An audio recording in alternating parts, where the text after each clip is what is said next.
আজকের এই বৃক্ষরোপণ অভিযান এবং বৃক্ষ মেলা। আপনারা জানেন কিনা যে মাননীয় প্রধানমন্ত্রী জননেত্রী শেখ হাসিনা ক্ষমতায় আসার পর প্রথম যে সবচেয়ে ভদ্রলোক, সবচেয়ে যোগ্যতা সম্পন্ন যে লোকটারে উনি নেতৃত্ব দিয়েছেন এই পরিবেশের, উনি হচ্ছেন যে মাননীয় পরিবেশ মন্ত্রী সাবের হোসেন চৌধুরীকে। আমার দেখা মতে সংসদে সবচেয়ে কোয়ালিফাইড, সবচেয়ে ভদ্রলোক কোন লোক যদি থাকে এই সাবের হোসেন চৌধুরী। উনি আমার নিজে বলছেন যে তুমি যে গাছ লাগাইতেছো আম গাছ, এই প্রজেক্টটা তুমি আমার দেও। আমি কৃষি অফিসার সাহেবকে বলছি যে আপনি এটা কত টাকা ভ্যালু আইলো, কত আমাদের সুবিধা হইলো, এটা আমি মন্ত্রীরে দিতেছি, যাতে উনি সারা বাংলাদেশে এই যে আমের প্রজেক্ট যেটা, এই প্রজেক্টটা যেন লাগাইতে পারে। একজন ভালো মন্ত্রী পাইলে হয় কি কাজ অনেক আগাই যায়। এর মধ্যে আবার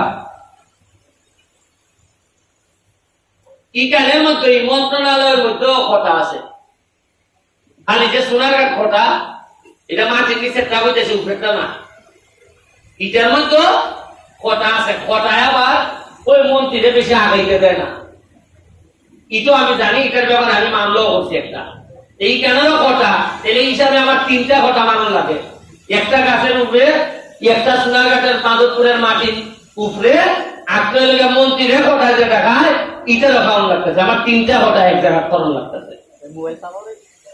এটা তো যারা ক্যামেরা আছে রাখো, 3টা কথা আমি খাইব। আমরা এটা বুঝলি আপনার 6 মাসের ভিতরে এমপিরে মাইরে দেওয়ার লাগে, হয়। আর গত 30-40 বছর হতো না, তাই লক্ষ্যে তো মারার কথা কেউ পায় না। মানে বুঝছেন নি আপনি জ্বালা রাখত কান, উনান মতো কে জ্বালা হচ্ছে।